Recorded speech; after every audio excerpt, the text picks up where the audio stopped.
आज हम lecture number 4 first year biology new course से पढ़ने जा रहे हैं। फिर इस लेक्चर में मैंने थर्ड लेक्चर आपको बताया था कि हाइड्रोलाइसिस से कंडेंसेशन में क्या फ़र्क है, केमिकल कंपोजिशन ऑफ सेल पे बताया था। लेकिन आज मैं आपको बताऊंगा फोर्थ हमारा लेक्चर है फर्स्ट ईयर बायोलॉजी के अंदर जो न्यू कोर्स है सिंटैक्स बुक बोर्ड में हम सिर्फ इंपॉर्टेंस ऑफ वाटर को पढ़ेंगे। फिर वाटर की जो है इंपॉर्टेंस क्या है, आपके बुक में 3-4 पेज है, लेकिन मैंने एक लेक्चर में बिल्कुल सिंपल हर चीज़ को क्लियर कर दिया।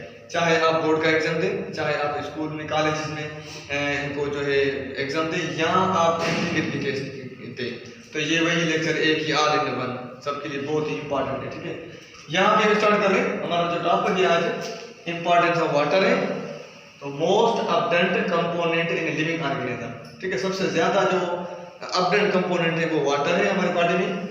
मैंने आपको बताया था ऑर्गेनिक की बात आए तो प्रोटीन है, क्योंकि प्रोटीन 18% है। यहाँ पे जो वाटर है 70-90% वाटर है। इनऑर्गेनिक कंपाउंड में वाटर सबसे ज्यादा बॉडी में पाया जाता है। ठीक है, cytoplasm of cell contains 70-90% water. Cytoplasm जो है सेल का वो 70-90% में वाटर होता है।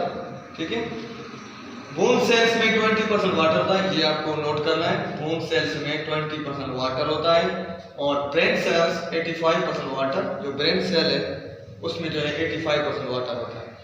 ब्लड में जो वाटर की जो परसेंटेज है वो 90% है, आपको याद रखना है। हमारा जो ब्लड है उसमें जो वाटर की जो परसेंटेज है वो 90% है।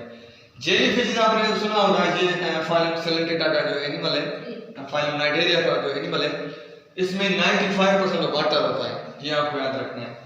Raw materials for photosynthesis, water को हम रॉ मटेरियल्स फॉर फोटोसिंथेसिस भी कहते हैं, ये आपको याद रखना है। Water is polar molecule. अब वाटर जो है ये पोलर मॉलिक्यूल है। ठीक है, ये इसलिए क्योंकि इसमें डाइपोल जो है वो चार्ज होती है। मैं आपको बताता हूँ, पोलर है क्योंकि ये मेन जो है सब्सटेंस उनको डिसॉल्व करता है, पोलर मॉलिक्यूल है। ठीक है, यहाँ पे आपको दिखा रहा हूँ, ये डायग्राम है हाइड्रोजन बॉन्डिंग की। ये ऑक्सीजन है, ऑक्सीजन पे कौन सी चार्ज है, पार्शियली नेगेटिव चार्ज है। यहाँ पे हमारे पास जो हाइड्रोजन है, ये हाइड्रोजन है हमारे पास, ये हाइड्रोजन है, तो यहाँ पे इनके पॉजिटिव चार्ज है, लेकिन वो भी पार्शियली है। ठीक है, इस तो ये इनकी जो आपस में जो कॉम्बिनेशन है, इनके बीच में हाइड्रोजन बॉन्डिंग है। ठीक है, अब इनको हम डाइपोल का नाम देते हैं, क्योंकि ऑक्सीजन का पोल अलग हो गया, हाइड्रोजन का अलग पोल हो गया। This separation of electrical charge is called dipole. अब ये जो चार्ज अलग हो जाती है, दो पोल बन जाते हैं ऑक्सीजन और हाइड्रोजन का, इसको बोलेंगे डाइपोल। ठीक है, डाइपोल 2, ये आप याद रखना है।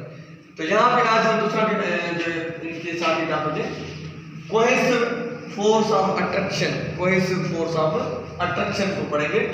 Force of attraction between similar molecules of water are called cohesive forces due to hydrogen bonding. ये ऐसी फोर्स है जो सिमिलर जो वाटर मॉलिक्यूल है उसके बीच में जो फोर्स होती है उसको कोहेसिव फोर्स बोलते हैं। क्यों?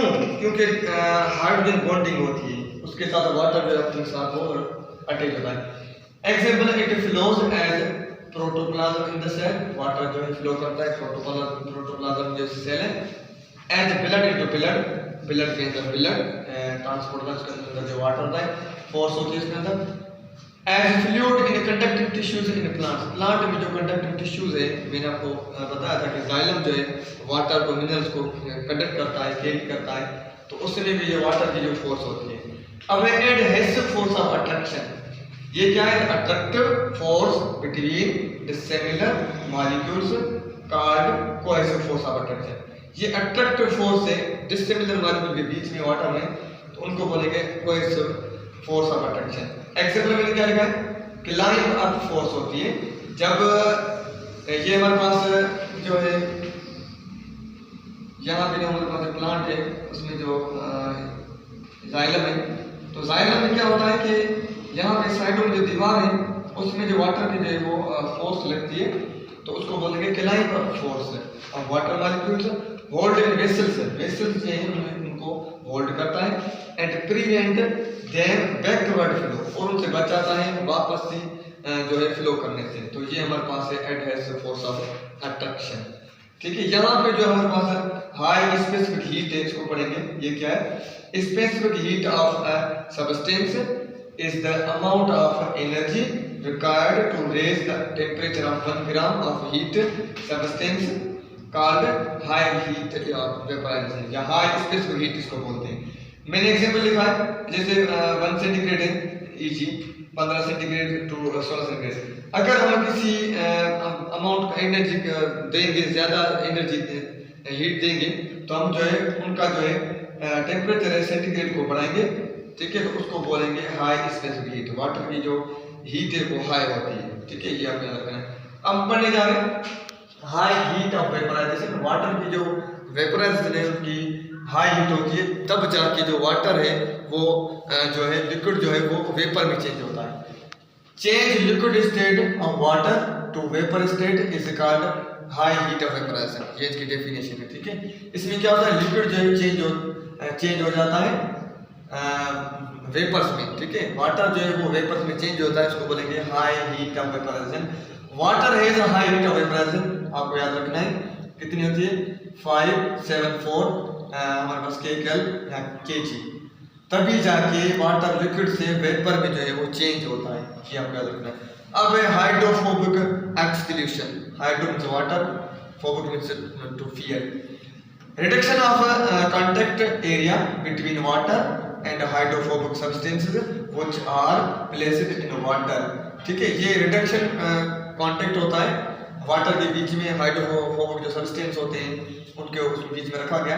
तो यहाँ पे जैसे ऑयल है वो ड्रॉप ऑन द वाटर, हम ऑयल को ड्रॉप वाटर पे डालेंगे तो क्या होगा, ठीक है, ताकि उनकी जो हाइड्रोफोबिक होगा, ठीक है, क्योंकि यहाँ पे इनको मेंटेन करता है लिपिड बाइलेयर मेम्ब्रेन को। आपको पता है जो हमारे जो मेम्ब्रेन है, ग्लास मेम्ब्रेन, उसकी दो एंड होती है, एक होती है हाइड्रोफोबिक और एक होती है हाइड्रोफिलिक। जो हाइड्रोफोबिक है वो वाटर पिएंगे, हाइड्रोफिलिक है वो वाटर लड़ेंगे। तो यहाँ पे बात हो रही थी हाइड्रोफोबिक की, ठीक है। Ionization of water. वाटर की आयोनाइजेशन क्या है, water is an amphoteric molecule. Water amphoteric molecule है, एम्फ मींस बोथ है, क्योंकि ये एक्ट करता है एसिड और बेस पे, दोनों पे, तो इसको एम्फीटेरिक बोलते हैं या एम्फोटेरिक है। Water is an amphoteric molecule because it acts as acid and base, क्योंकि ये एसिड बेस दोनों भी काम करता है, ठीक है। Also act as buffer which maintain pH for enzymatic activity. ये बफर का भी काम करता है, क्योंकि ये प्रिवेंट करता है हमारे एंजाइमेटिक एक्टिविटी को, जो है वो पीएच को, लेवल को जो है उनको मेंटेन करता है, ठीक है। एनोनिमस बिहेवियर ऑफ वाटर क्या है, below 4 centigrade water expand. Water जो है एक्सपेंड करता है 4 सेंटीग्रेड के बिलो। तो ये हमारे पास बहुत ही आसान सा सिंपल सा टॉपिक था। मैंने आज आपको क्या बताया कि वाटर की इंपॉर्टेंस क्या है, इसमें कौन कौन सी चीजें, ब्रेन सेल में, बोन सेल में, जेलीफिश में कितना होता है, वाटर की स्पेसिफिक हीट क्या है, मैंने टोटली आपको क्लियर बताया डायग्राम के साथ, ठीक है। जिस फ्रेंड ने मेरा चैनल सब्सक्राइब नहीं किया वो सब्सक्राइब कर दीजिएगा, ताकि हर आने वाली वीडियो आपके लिए फायदेमंद हो। इंशाल्लाह कल जो है दूसरा टॉपिक पढ़ेंगे।